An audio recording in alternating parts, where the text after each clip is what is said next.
بسم اللہ الرحمن الرحیم۔ ناظرین، وی لاگ نمبر چل رہا ہے 128 اور قسط ہے 35 نمبر قسط ہے۔ ناظرین، یہ واقعہ چل رہا ہے حضرت یوسف علیہ السلام کا، جو ہم آپ کے سامنے رکھنے جا رہے ہیں۔ کتاب کا نام ہے قصص الانبیاء اور یہ کتاب ہے اردو میں۔ ناظرین، اس کی 34 قسطیں ہم پیش کر چکے ہیں، یہ 35ویں قسط ہے حضرت یوسف علیہ السلام کا واقعہ اور قصہ، جو خالصتاً قرآن و سنت کی روشنی میں ہم آپ کے سامنے رکھ چکے ہیں اور رکھ رہے ہیں۔ اس کتاب کا ٹائٹل ہے قصص الانبیاء اور تصنیف ہے حضرت مولانا عبد المنان صاحب رحمۃ اللہ علیہ کی، جو اس کتاب کے رائٹر ہیں، تصنیف ان کی ہے۔ ناظرین، اس کتاب میں تمام تر واقعات اور قصے قرآن و سنت کی روشنی میں دیے گئے ہیں، جو ہم آپ تک پہنچائیں گے انشاءاللہ، پوری کتاب آپ تک رکھیں گے۔ نحمدہ ونصلی علی رسولہ الکریم، بسم اللہ الرحمن الرحیم۔ جھپٹنا پلٹنا پلٹ کر جھپٹنا، لہو گرم رکھنے کا ہے ایک بہانہ۔ پرندوں کی دنیا کا درویش ہوں میں، کہ شاہین بناتا نہیں آشیانہ۔ لگتی ہے چوٹ دل پر آتا ہے یاد جس دم، شبنم کے آنسوؤں پر کلیوں کا مسکرانا۔ ناظرین، وی لاگ نمبر ہے 128 اور قسط ہے 35۔ واقعہ ہے حضرت یوسف علیہ السلام کا، قرآن و سنت کی روشنی میں ہم آپ کے سامنے رکھ رہے ہیں۔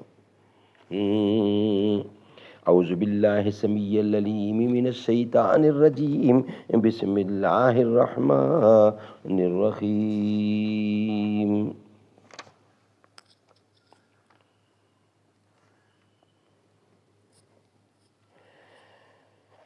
وما ابرئ، 13واں پارہ، صفحہ 426، سورت یوسف ہے اور یوسف سورت کا نمبر ہے سیریل کے حساب سے 12واں، اور آیت نمبر ہے 100، جو ہم آپ کے سامنے رکھ رہے ہیں۔ اعوذ باللہ السمیع العلیم من الشیطان الرجیم، بسم اللہ الرحمن الرحیم۔ ورفع ابویہ علی العرش وخروا لہ سجدا، اور اونچا بٹھایا اپنے ماں باپ کو تخت پر اور سب گرے اس کے آگے سجدے میں۔ وَقَالَ يَا أَبَتِ هَذَا تَأْوِيلُ رُؤْيَايَ مِن قَبْلُ قَدْ جَعَلَهَا رَبِّي حَقًّا، اور کہا اے باپ، یہ بیان ہے میرے اس پہلے خواب کا، اس کو میرے رب نے سچ کیا۔ من قبل قد جعلها ربی حقا وقد آسن بی اذ اخرجنی من السجن وجاء بکم من البدو من بعد ان نزغ الشیطان بینی و بین اخوتی ان ربی لطیف لما یشاء انہو هو العلیم الحکیم۔ اور اس نے انعام کیا مجھ پر جب مجھ کو نکالا قید خانے سے اور تم کو لے آیا گاؤں سے، بعد اس کے کہ جھگڑا ڈال چکا تھا شیطان مجھ میں اور میرے بھائیوں میں۔ میرا رب تدبیر سے کرتا ہے جو چاہتا ہے، بے شک وہی ہے خبردار حکمت والا۔ سبحان اللہ، سبحان اللہ۔ اور بلندی پر تخت شاہی کے اپنے ماں باپ کو بٹھایا، اور پھر سب کے سب بھائی اس کے آگے سجدہ تعظیمی میں گر گئے۔ یہ سجدہ تعظیمی اس وقت شریعت میں جائز تھا، اب منع کر دیا گیا۔ پھر سجدے سے اٹھ کر حضرت یوسف علیہ السلام نے اپنے باپ سے کہا، اور کہا یوسف نے، اے میرے باپ، یہ بیان ہے میرے اس پہلے خواب کا، اس کو میرے رب نے سچ کیا، اور اس نے مجھ پر بہت بڑا احسان کیا کہ مجھ کو قید خانے سے نکالا اور پھر تم سب کو میرے پاس لے آیا۔ بعد اس چیز کے جھگڑا اٹھایا مجھ میں اور میرے بھائیوں میں شیطان مردود نے، اور میرا رب ہر کام کو بذریعہ تدبیر کرتا ہے جس طرح چاہتا ہے، بے شک وہی ہے خبردار حکمت والا۔ اگلے زمانے میں سجدہ کرنا بڑوں کی تعظیم سمجھی جاتی تھی، اور فرشتوں نے بھی حضرت آدم علیہ السلام کو سجدہ کیا تھا، اور اس شریعت محمدیہ میں وہ رواج بالکل موقوف کر دیا، بلکہ سجدہ کرنا کسی مخلوق کو حرام کر دیا، کسی مخلوق کو بھی حرام کر دیا، اور حکم دیا کہ وَإِنَّ الْمَسَاجِدَ اللَّهِ، مساجد اللہ تعالیٰ ہی کی ہیں، جن میں سجدہ کرنا اللہ تعالیٰ ہی کو ہے، اور سوائے اس کے کسی کو روا نہیں ہے۔ چونکہ کچھ احکام خداوندی پہلے کی شریعتوں میں جاری کیے گئے تھے، جیسے کہ حضرت آدم علیہ السلام کے زمانے میں بہنوں سے نکاح جائز تھا، پھر وہ موقوف کر دیا گیا۔ اسی طرح سے یہ سجدہ تعظیمی کا حکم پہلے تھا، مگر شریعت محمدیہ میں ہمیشہ کے لیے موقوف کر دیا گیا۔ پھر حضرت یوسف علیہ السلام نے کہا کہ اے میرے ابا جان، یہ وہی خواب ہے جو میں نے دیکھا تھا کہ آفتاب اور مہتاب اور 11 ستارے مجھ کو سجدہ کرتے ہیں۔ اللہ تعالیٰ نے وہی خواب میرا سچا کر دیا۔ بعد اس کے دوسرے دن تمام اہل مصر نے اپنے اپنے ہدیے و نذرانے حضرت یعقوب علیہ السلام کو پیش کیے، جو در حقیقت حساب و گنتی سے باہر ہیں، اور وہ سب مال حضرت یوسف علیہ السلام نے اپنے بھائیوں کو دے ڈالا۔ اور پھر ملک ریان بھی حضرت یعقوب علیہ السلام کو دیکھنے آیا۔ خدا کے فضل و کرم سے، ان کی صحبت کی برکت سے وہ دین اسلام سے مشرف ہوا۔ پھر اس کے کئی لوگ آئے اور مشرف با اسلام ہوئے۔ حضرت یعقوب علیہ السلام کو جو دیکھنے جاتا، اچھمبے کا ایک نور ان کی پیشانی پر چمکتا ہوا دیکھتا، اور وہ نہایت ہی متحیر ہوتا، اور پھر وہ دین اسلام قبول کر لیتا۔ اس کے بعد ملک ریان نے حضرت یعقوب علیہ السلام سے پوچھا، اے حضرت، کیا یوسف آپ ہی کے صاحبزادے ہیں؟ بولے جی ہاں، وہ میرے بیٹے ہیں۔ تب بادشاہ ریان نے کہا کہ میں ان سے بہت خوش ہوں، اور میں نے ہی اس خوشی میں اپنی سلطنت کا کل اختیار ان کو دے دیا ہے۔ یہ سن کر حضرت یعقوب علیہ السلام نے فرمایا کہ اے ملک ریان، یہ سب اللہ تعالیٰ کا فضل و کرم ہے، اسی کو کل جہان کا اختیار ہے، وہ چاہتا ہے کرتا ہے۔ راویوں نے روایت کی ہے کہ اس وقت بادشاہ کے گھر میں 7 چکیاں رنگین طلائی تھیں،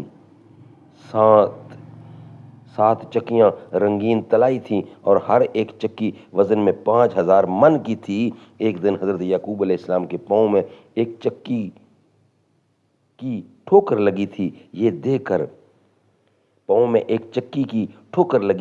دیکھ کر حضرت یوسف علیہ السلام نے آ کر اسی چکی کو اٹھا کر پھینک دیا، اور یہ طاقت حضرت یوسف علیہ السلام کو نبوت کے سبب حاصل تھی۔ اب میں چاہتا ہوں کہ حضرت یوسف علیہ السلام کے واقعہ کو مختصر کر دوں تاکہ پڑھنے والوں کو آسانی ہو اور میرے واسطے دعائے خیر کرتے رہیں۔ الغرض، حضرت یوسف علیہ السلام کے بھائیوں نے دریائے نیل کے کنارے پر اپنے رہنے کے واسطے عمارت بنوائی، اور پھر وہیں سکونت اختیار کر لی۔ روایت ہے کہ ایک دن حضرت یعقوب علیہ السلام نے حضرت یوسف علیہ السلام سے کہا کہ تم کو معلوم ہے کہ میں کنعان میں ہوں،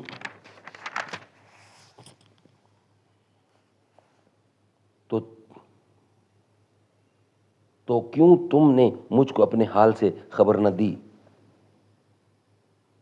حضرت یوسف علیہ السلام نے اپنے باپ سے مؤدبانہ عرض کی، ابا جان، میں نے بہت خطوط آپ کی خدمت میں لکھے، اور وہ سب کے سب اب تک ایک صندوق میں رکھے ہوئے ہیں، اور کہا کہ جب میں آپ کو خط لکھ کر بھیجنے کا ارادہ کرتا تو اسی وقت جبرائیل آتے اور مجھ کو بھیجنے سے منع فرما دیتے، اور مجھ سے یہ فرماتے کہ اے یوسف، خداوند تعالیٰ فرماتا ہے کہ ابھی تمہاری ملاقات کا وقت نہیں آیا اور ابھی کچھ عرصہ باقی ہے۔ اب تم اس وقت یہ خط اپنے والد بزرگوار کو مت بھیجو۔ یہ سن کر حضرت یعقوب علیہ السلام کہنے لگے کہ اللہ تعالیٰ ہر چیز پر قادر ہے اور جو چاہتا ہے کرتا ہے۔ اور ایک روایت میں ہے کہ حضرت یعقوب علیہ السلام نے حضرت یوسف علیہ السلام سے پوچھا، مجھے بتاؤ کہ تمہارے بھائیوں نے تمہارے ساتھ کیا بدسلوکی کی ہے؟ یہ سن کر حضرت یوسف علیہ السلام خاموش رہے اور کچھ نہ کہا، لیکن تمام بھائیوں نے خود ہی آ کر کہا کہ اے ابا جان، ہم سب ان کے بدخواہ تھے اور ہم ہی گناہ گار ہیں، اور اب ہم معافی چاہتے ہیں آپ سے، اور امید قوی ہے اور امید قوی کرتے ہیں کہ آپ ضرور ہماری غلطیوں کو درگزر فرمائیں گے۔ آگے قرآن کریم کیا کہتے ہیں؟ قرآن کریم اس بارے میں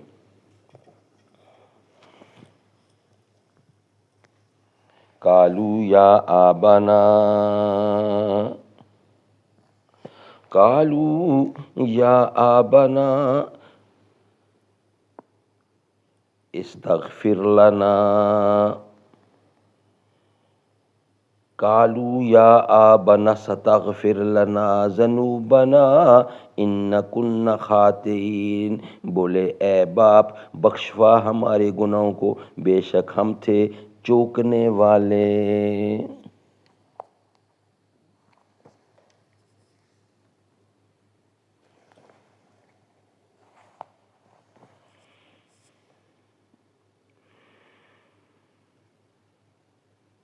قالوا یا آبنا، قالوا یا آبنا استغفر لنا ذنوبنا ان كنا خاطئین، قال سوف استغفر لكم ربی انه هو الغفور الرحیم، کہا دم لو بخشواؤں گا تم کو اپنے رب سے، وہی ہے بخشنے والا مہربان۔ سبحان اللہ، سبحان اللہ۔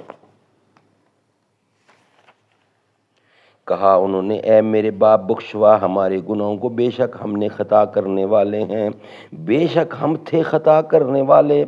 حضرت یعقوب علیہ السلام نے اپنے بیٹوں کو تسلی دیتے ہوئے ان سے کہا کہ اے بیٹو میرے عنقریب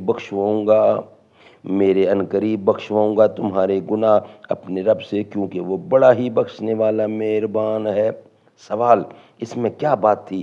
جب حضرت یعقوب علیہ السلام سے ان کے بیٹوں نے اپنی خطا کی معافی مانگی، جو انہوں نے حضرت یوسف علیہ السلام کے بارے میں خطا کی تھی، اور حضرت یعقوب علیہ السلام نے اپنے بیٹوں کو وعدہ میں رکھا اور کہا کہ میں عنقریب بخشواؤں گا، تفسیر میں یوں لکھا ہے کہ وہ وعدہ جو حضرت یعقوب علیہ السلام نے اپنے بیٹوں سے کیا تھا وہ الگ صبح کیا تھا، کیونکہ صبح کی دعا اللہ تعالیٰ کے یہاں مستحبات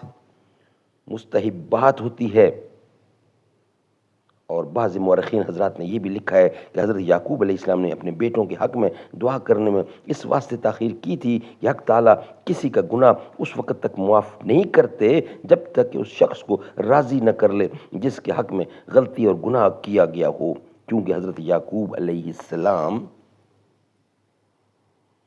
ناظرین اس کا کچھ بقیہ حصہ ہے وہ انشاءاللہ ہم نیکسٹ ویلاگ کا حصہ بنائیں گے، یہ ویلاگ ہم یہاں ہی کمپلیٹ کرتے ہیں۔